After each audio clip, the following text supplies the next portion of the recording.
Pikmin 1 is a game that has a very cool concept but suffers from a lot of jank, weird design bugs, and or bad design decisions that luckily have been fixed in the more recent Pikmin games.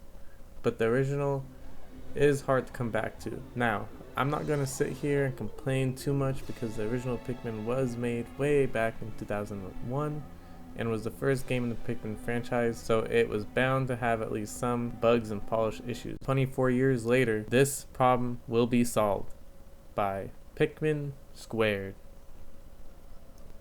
Pikmin Squared is a Pikmin 2 mod that is Pikmin 1 recreated within the Pikmin 2 engine.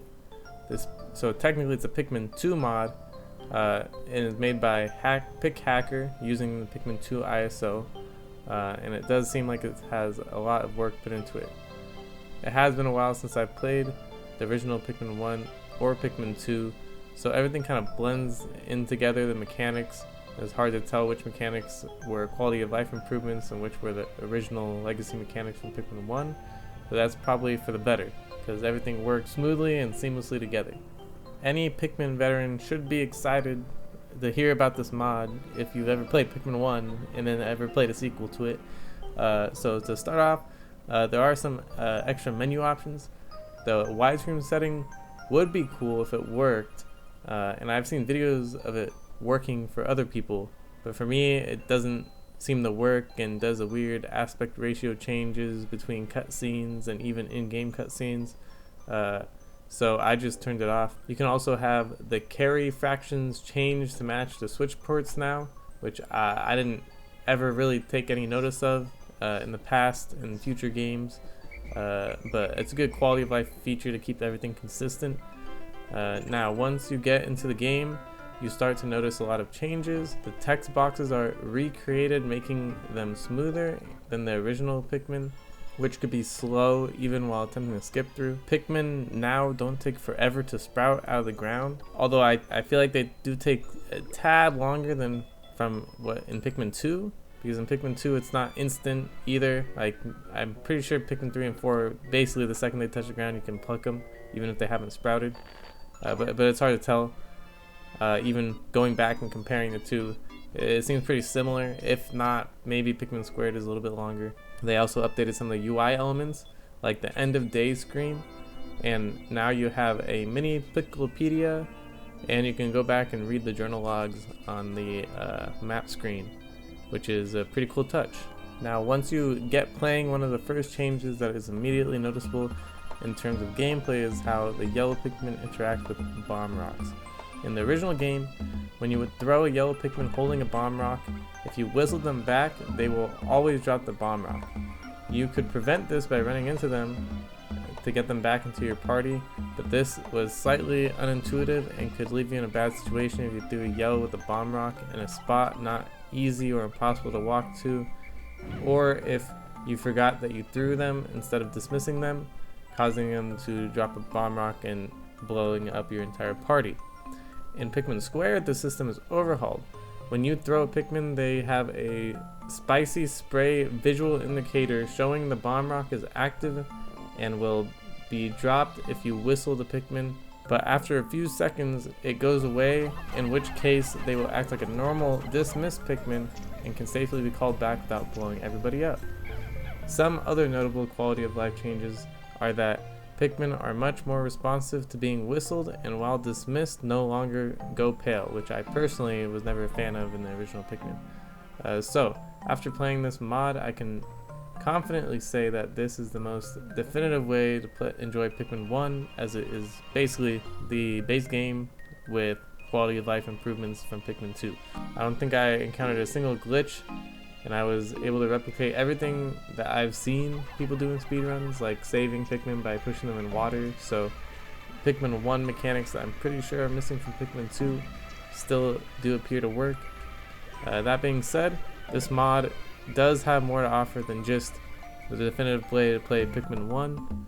It also has a co-op mode and a randomizer mode. Now before we get into those other modes, don't forget to subscribe if you're not already. I did stream this game live on twitch.tv/ghostblocksgg if you want to check that out. And I did also make a Patreon I might be posting behind the scenes stuff. I'm not 100% sure yet, but if you want to support me, go ahead and check that out too. I totally forgot though, before the randomizer or co-op, something I completely forgot about but is very big cool feature of this mod is Louis has his own side quest. So I do have to make a quick spoiler warning for Louis' quest. If you have not played it and still plan to, then either skip to the timestamp that I have on the screen or just be warned. Spoilers. So Louis starts off with him crash landing his ship, but wait, it's different this time. He has a stash of golden Pikhackers from Pikmin 2 that also get hit by an asteroid. So it's the same story. Louis' quest does have a lot of added content and everything is overhauled almost completely.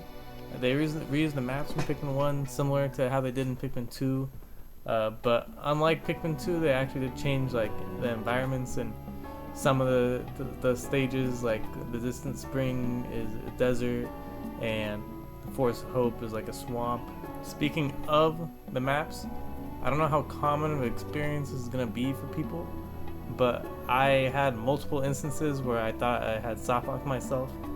In the Sugar Crash or the Impact site, I threw Pikmin over where there's a stick that I don't even know what the point of the stick is. Or in the swamp level, there's a gate that you can break down that lowers the water level that I would have had no idea that I could break down, because usually you need blue Pikmin to step on water, and the gate is like has water under it, so you just think you need blue Pikmin. I'm not sure if I'm just being stupid or if the map design could have been better, but I thought it's worth mentioning. And seriously, if anybody knows the point of that stick in the Sugar Crashes, please tell me. Anyway, there are new enemies that make a lot of sense in the context of Pikmin 1. Big spoiler warning now. There's like a rock that shoots rocks.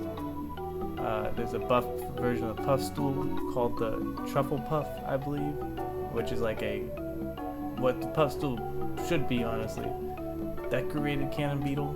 Now the Decorated Cannon Beetle in concept would have been a good idea, but in the execution in this mod, it's not very fun to play with, because the boulder's not breaking the walls in his arena, and his arena is kind of too small for what they're having you try to do. But it is cool because the Decorated Cannon Beetle was a notably missing enemy from Pikmin 2. For anyone who isn't aware, the original Pikmin had the Armor Cannon Beetle. In Pikmin 2, the Armor Cannon Beetle was missing in favor of the Armor Cannon Beetle larva, and there was also a Decorated Cannon Beetle larva. So we always knew what the actual Armor Cannon Beetle looked like, but we never saw the adult version of the Decorated Cannon Beetle. Another added enemy is a different version of the beady longlegs that has a big flat bulb or body that crushes Pikmin, which was cool. You know, it's a struggle of a fight. There's water if you don't have blue Pikmin. I only fought it with yellows. And last but not least, since we're talking about enemies from Louis' quest, final boss instead of the Emperor Bullblats is the Ravenous Space Bunny. Now, I didn't realize it until PikGod mentioned it in my chat, since it had been a long time since I played Pikmin 2, but Louis blames a Ravenous Space Bunny for eating the golden Pikhackers in the opening of Pikmin 2. So it's really funny seeing it here, and you beat the Ravenous Space Bunny, and to make things worse, Louis retrieves the golden Pikhackers from the bunny, but then ends up just eating them himself, I guess from the stress of the long adventure, which is pretty entertaining. So some other things to note in Louis' quest is that there is added electricity and poison, which was not in the original Pikmin 1, which from what I can tell act exactly like they did in Pikmin 2. It is weird though, because they decided to tease the player with white pellet posies and with poison, the hazard, but white Pikmin never show up in the main quest. Purple and white Pikmin are in the randomizer. For anyone who has not heard of whatever the heck a randomizer is, it is this thing that is at least appears to be popular with older Nintendo games. It tends to be GameCube games from stuff I watch, but it can be any game, where certain things are randomly generated to make repeat playthroughs more interesting. For example, in Pikmin, if there is what the game classifies as a weak enemy in an area, then in the randomizer it will spawn any weak enemy there, not necessarily the one that will normally spawn there. So in order to show off the randomizer and the co-op of the game, I had none other than the Pick God himself, Pick God, come over to try it out. And I'm glad to say that it works very well and made us both question why Pikmin 2 and Pikmin 4 don't have co-op, especially Pikmin 2. Like, Nintendo dropped the ball on that one. We did notice one little quirk where if one captain dies, then both die, but that was the only quote-unquote this game was not made for multiplayer issue that we ran into. So we did end up doing a co-op run of the randomizer with basically every option turned on except extra enemies from Pikmin 2. One of those options being Starving Onion, which reduces the amount of Pikmin that get grown when you bring enemies back to the onion. And another being Open Map, which lets us go to any part of the map from the start of the game. And this is basically how it went. Oh snap! Let's go to Distant Spring first. Okay. So I guess we don't have an onion. We have to go to. Oh, we have to actually be in a map that has an onion. Is that yellow? Oh well, it's a random color? Onion color, so we don't even know what I can't tell what. Yeah, it's red.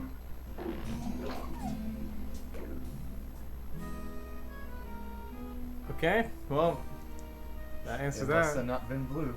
What you do is you gotta be close to him when you whistle him, so you can grab him. May as well. See if you. Where's the Pikmin from? They give less. The star. So they give 0 Pikmin? As you can see, at least with the settings that we had turned on, the randomizer can certainly pose a challenge even for veteran Pikmin players like ourselves.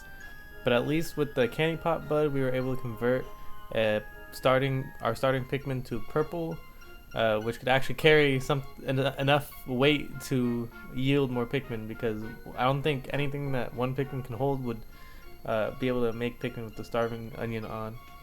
This is the first time, my first time playing a randomizer, and for what it was worth, it was fun. But I definitely think the main game and Louie's quest are the highlights of the mod. Random enemies, Pikmin, treasures, and handicaps do make the gameplay more interesting when you have memorized the main game by heart. Something worth noting is that you can only do the randomizer in Almar's story, not Louie's. I'm not sure how hard it would be to implement this, but both me and Pikhacker thought it was weird that it's not an option.